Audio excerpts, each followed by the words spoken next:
Hi, so this is the first video for my new channel. It's probably going to be pretty ridiculous as I learn all the kinks of reviewing something, but this is going to be the first video. I'll probably leave it up even if it's completely stupid. So this guy he's not a comic artist, he just kind of went viral for doing these redesigns. He says, I love comics and superheroes as much as the next nerd. I'm not so sure about that.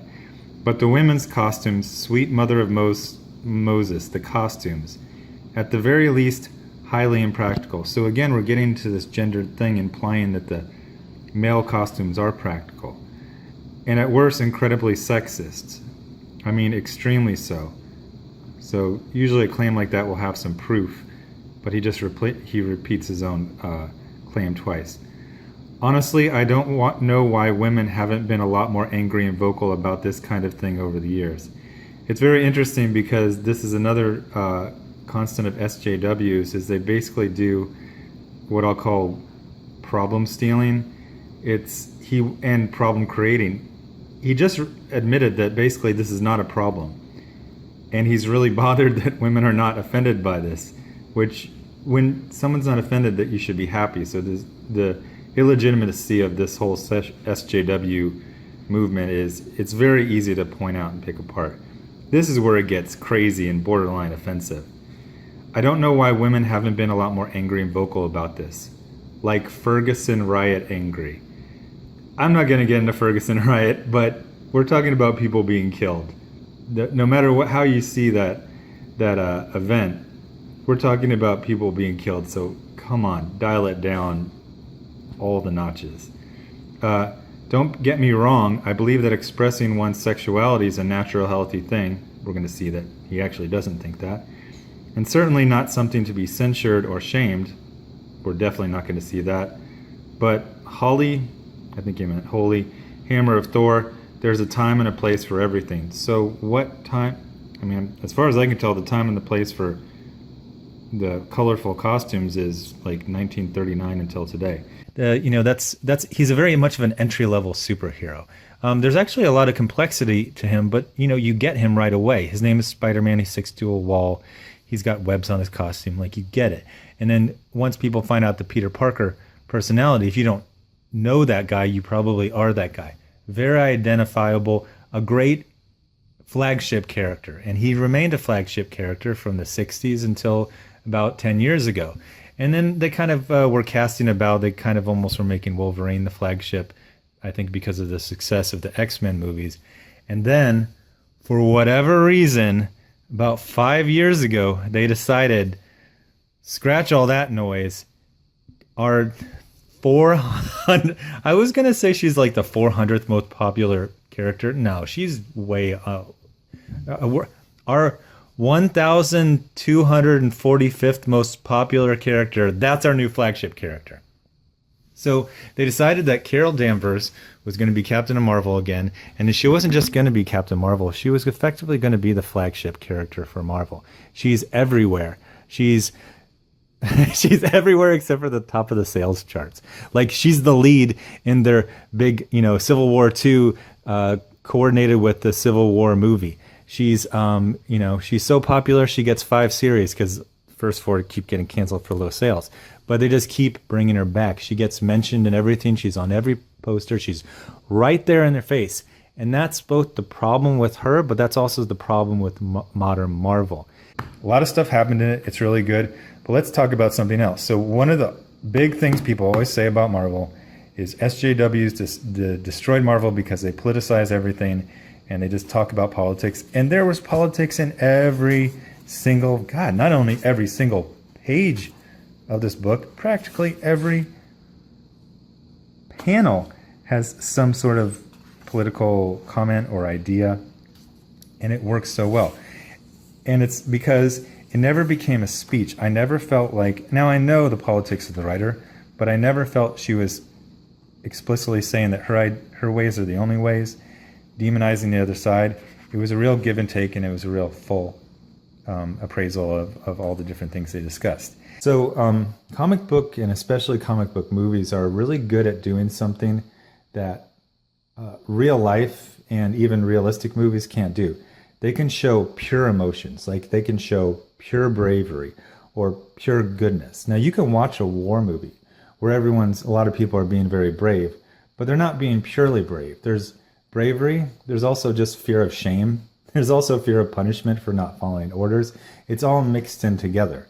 But when Diana risks her life, and she's can be harmed by bullets, and she goes out there, you're seeing this kind of pure bravery. The cover is actually pretty good. There's some issues with it, like the weight of him is off, like with his hips and everything. But it's kind of cool. It promises more action than you get. It also promises this. This is Luke Cage to me. Luke Cage is a guy you should be scared of, and not because you're scared of black people.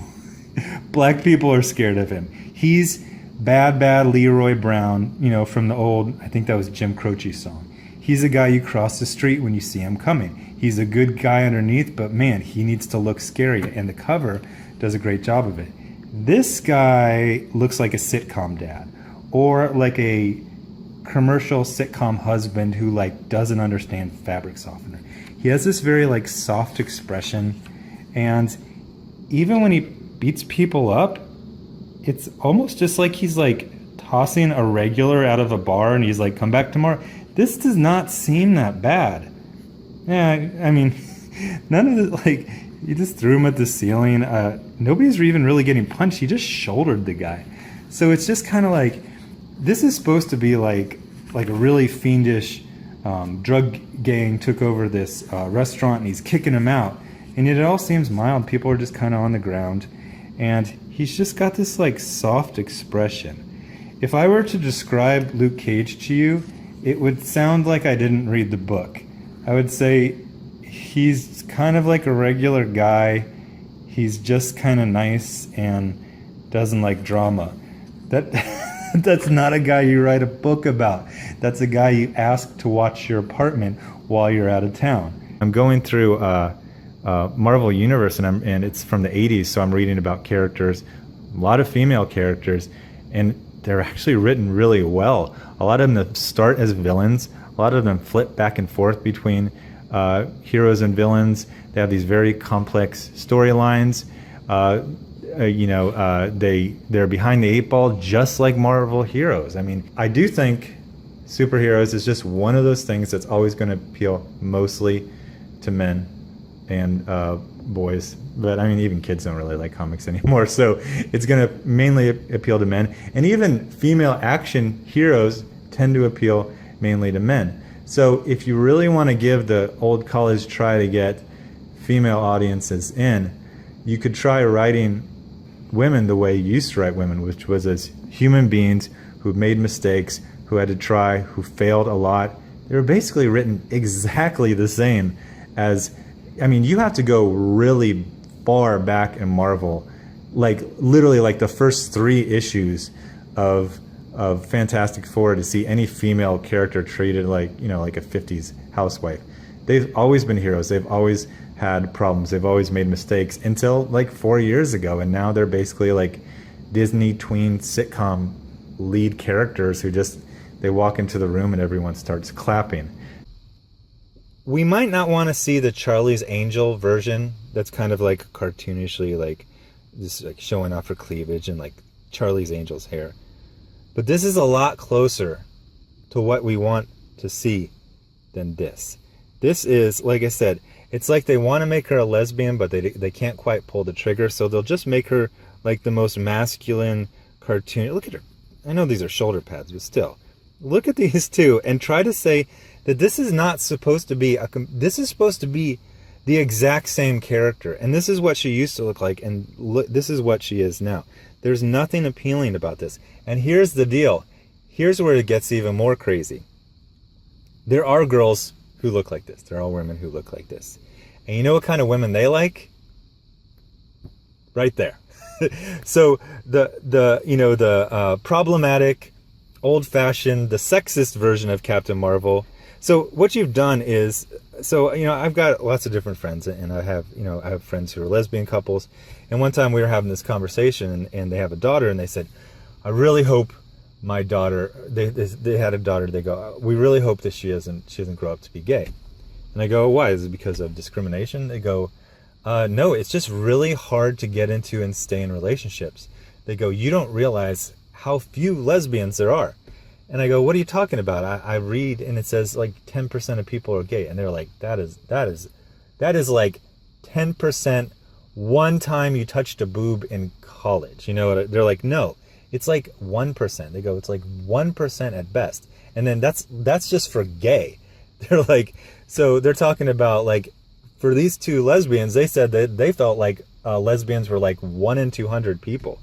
And then when you get into this, so now you've decided to make, you know, a character that appeals to a broad amount of people. And you've decided to make it representative of not just 1 in 200 people, because there are more lesbians who look like this than this.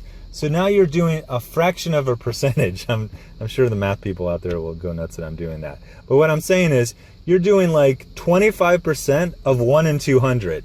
So congratulations. Oh, I'm terrible at math. Congratulations. You just found a way to appeal to 1 out of 800 people on Earth by doing this version of Captain Marvel.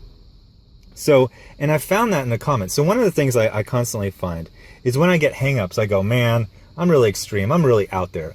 Like when I started to first notice that I really just couldn't stand millennials, like the cliche millennials, I was like, man, I'm really out there. I'm really old-fashioned. And then I found, even among very liberal, progressive, politically correct people, they hate millennials.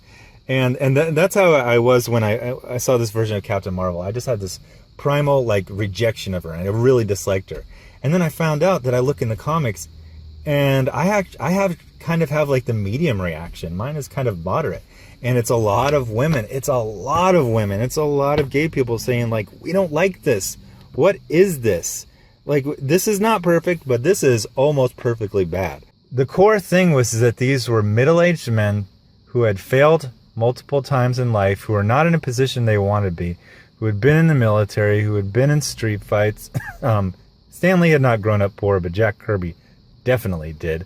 They were in the city. They were rough and tumble.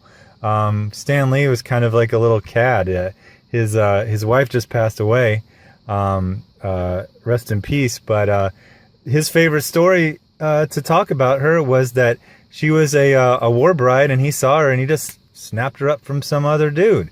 That's a pretty salty move. That is not a microaggression.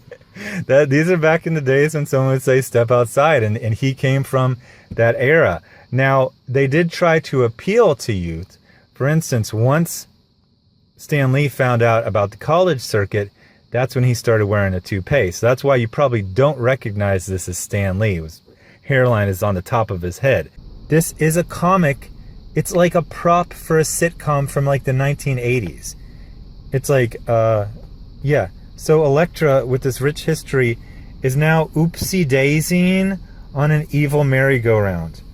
While a woman who is drawn so manly, I didn't figure out she was a woman till 2/3 in, says, faster, pussycat, die, die. And then Arcade says, you spin me right round, baby, right round. And then he says, what a joker I am. A pop culture reference is not a joke.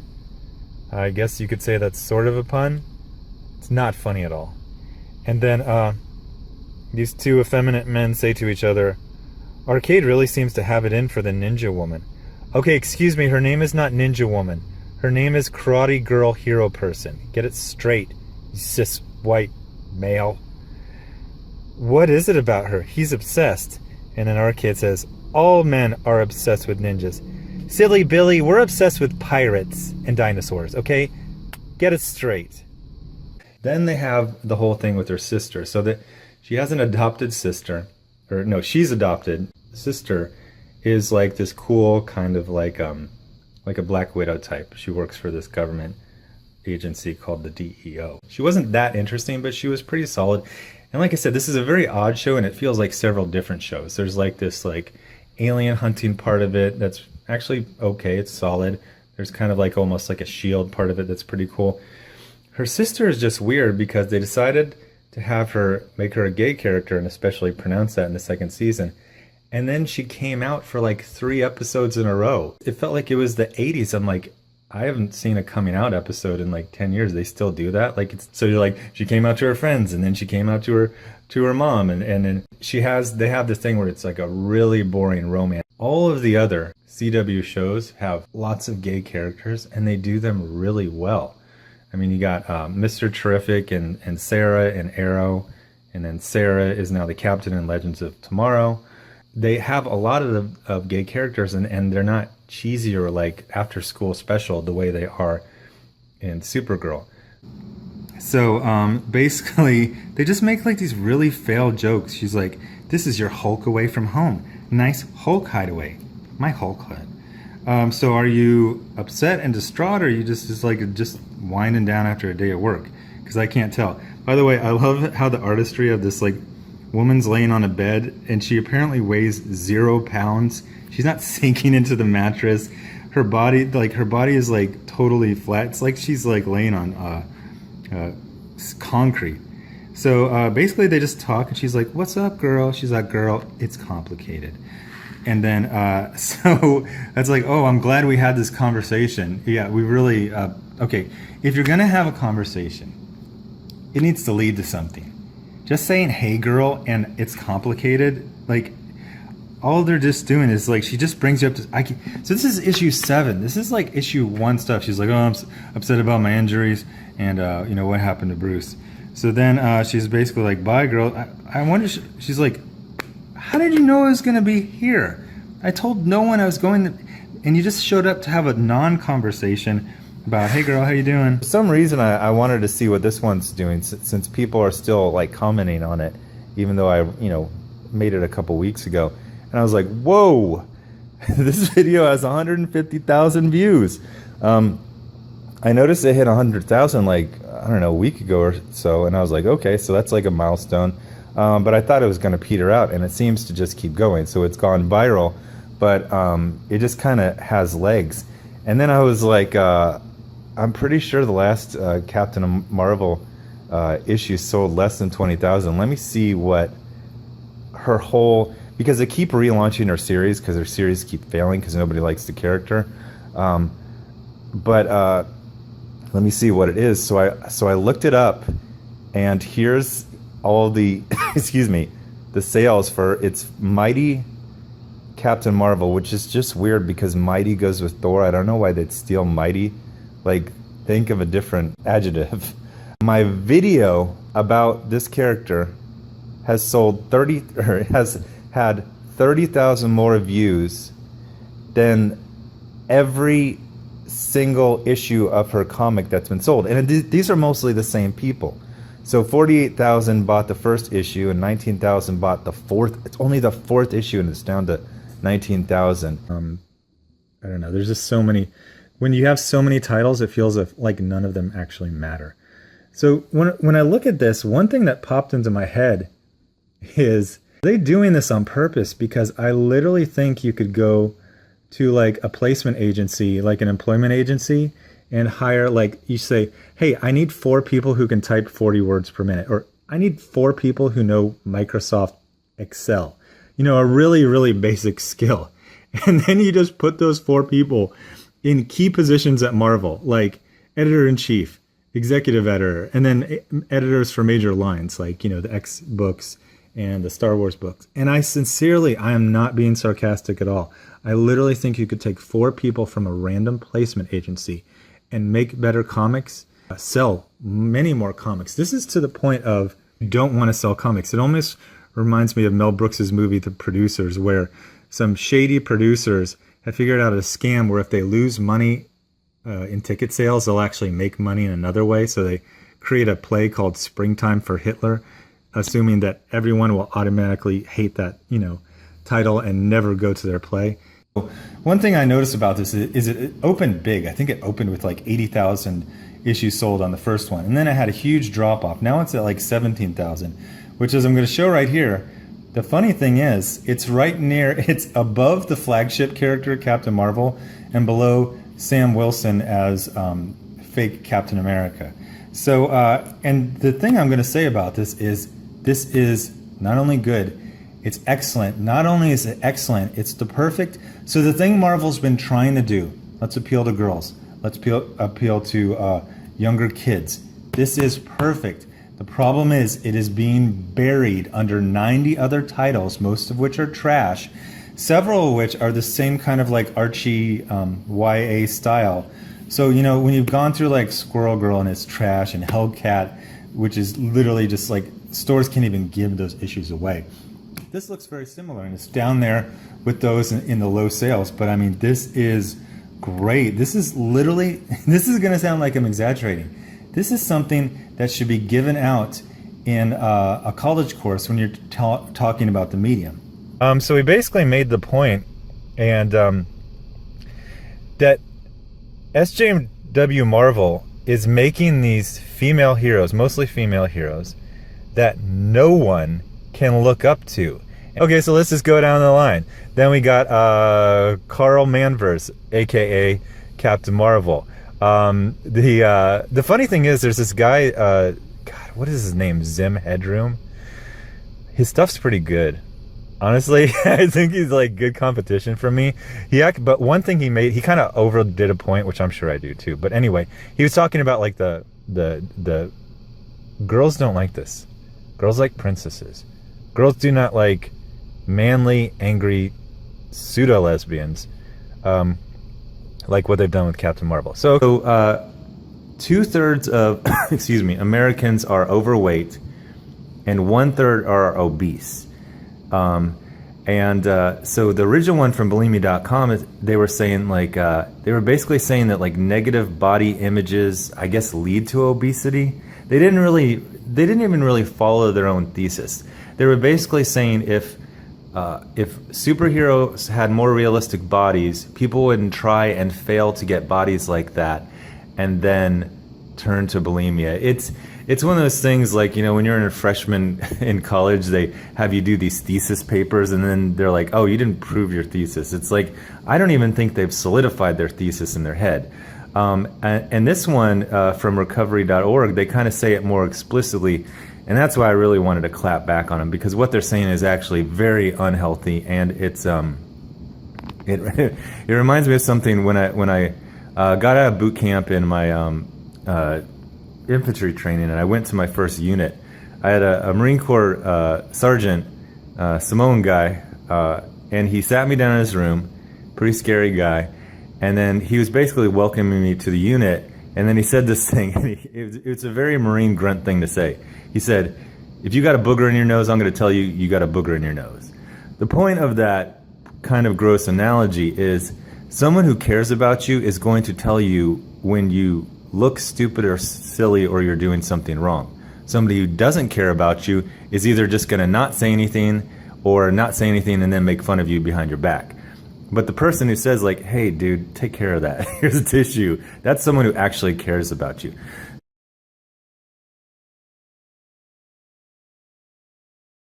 So sick of these beta cuck wimps and these freaking fake geek girls in something that I love. Get the hell out.